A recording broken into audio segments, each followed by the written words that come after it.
Welcome to the Curious Room. I want you to start this deep dive by just closing your eyes for a quick second if you can. Well, unless you're driving, of course. Right, yeah. Please keep your eyes on the road if you're driving. But otherwise, just close your eyes and think about a really specific person in your life. Someone you maybe don't see every single day, but whom you feel deeply, fundamentally connected to. You probably pictured their face instantly. Exactly.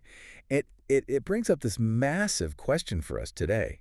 Because we meet so many people in life, right? We have coworkers, we have neighbors, people we went to high school with, but most of these connections just sort of drift away like sand. They do. It's just the natural friction of life. I mean, it happened to all of us. But why do a select few stay?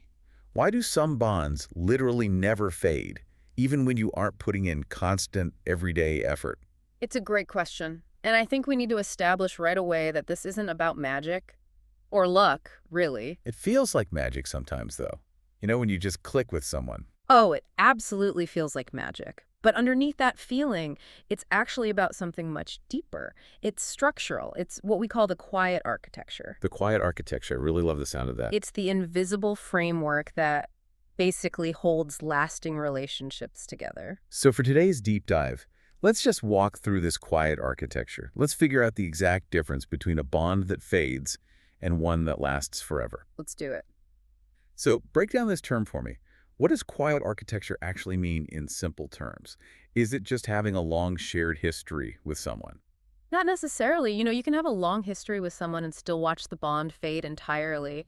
The word architecture here implies something that is built to stand up completely on its own. Okay, so it has a real foundation. Right. Think of it like the difference between setting up a tent and building a house. A tent and a house. Okay, I'm tracking. If you pitch a tent, you have to hammer in the stakes. You have to pull the ropes tight. It needs constant tension to stay up. If the wind blows or the weather shifts, you have to go out and adjust it. You have to literally hold it together. And if you stop doing that, if you start putting in the effort, the tent just collapses on you. Exactly. It's an effort-based bond.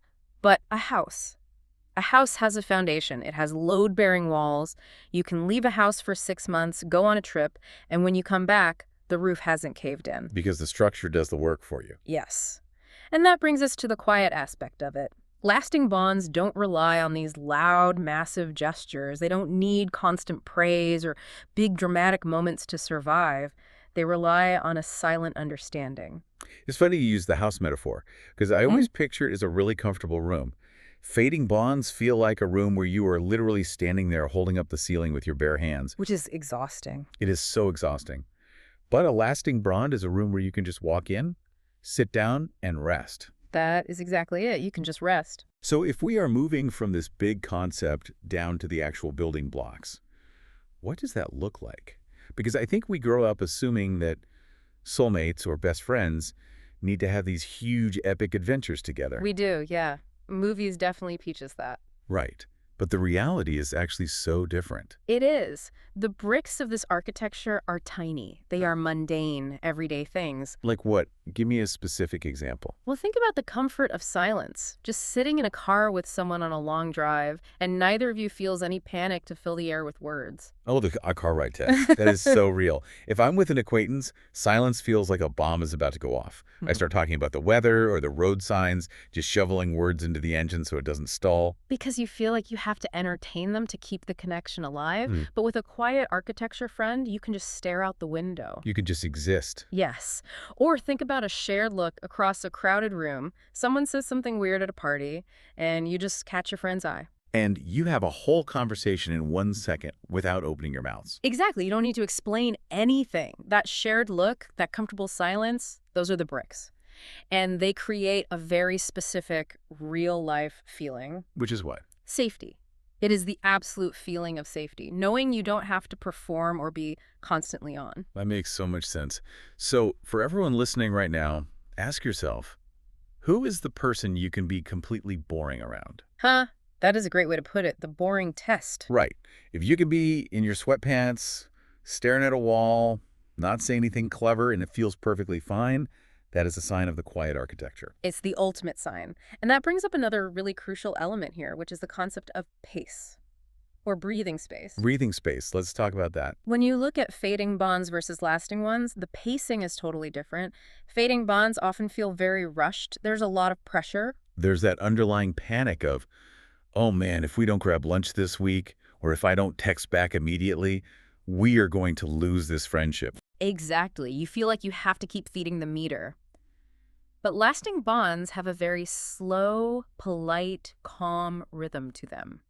They actually allow for pauses. I love the pause analogy. It's like you can literally press pause on a conversation with a true friend, wait 3 months, Yeah. and press play again. And you pick up the exact same sentence. Exactly where you left off. You don't have to do the whole, so what have you been up to for the last 90 days? Dance. The architecture basically held the space open for you while you were gone. It held the room for you. And I think that offers a really reassuring thought for people. Which is? If you haven't spoken to someone in a while, it doesn't mean the bond is broken.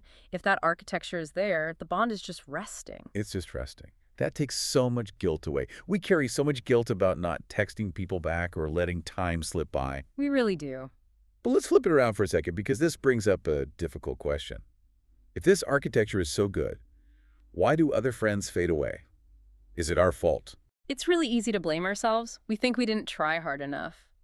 But no, it's not a failure on anyone's part. That is a huge relief to hear. Some connections are just meant for a specific season of your life. They simply lack the quiet architecture needed to survive distance or silence. Like the work friend you are super close with until one of you gets a new job. Right. You shared a context, you shared a tent for a while, but you didn't build a house. And we can look back on those faded bonds without any sadness. They just didn't have the foundation to last, and that is okay. It is perfectly okay. They served a different purpose. They brought you joy or support when you needed it, and then the season ended. So it really comes down to a litmus test. The true test of a bond is not how much fun you have when things are loud and exciting. No, it is entirely about how comfortable you feel when things are quiet. When the noise stops, who is still sitting there with you? Exactly. The bonds that never fade are the ones that simply allow us to be our simplest, quietest selves. They are the calm in a very noisy world. They are the calm. I want to leave you with a soft, reflective thought as we wrap up this deep dive. Think about the quiet architecture in your own life today. Who makes you feel safe enough to just be silent? Whoever popped into your head just now, that's your foundation. Reach out to them or just appreciate that the room is there waiting for you. Thank you for stepping into the Curious Room with us today. It has been wonderful. Take care of yourselves. Stay curious, and we will see you next time.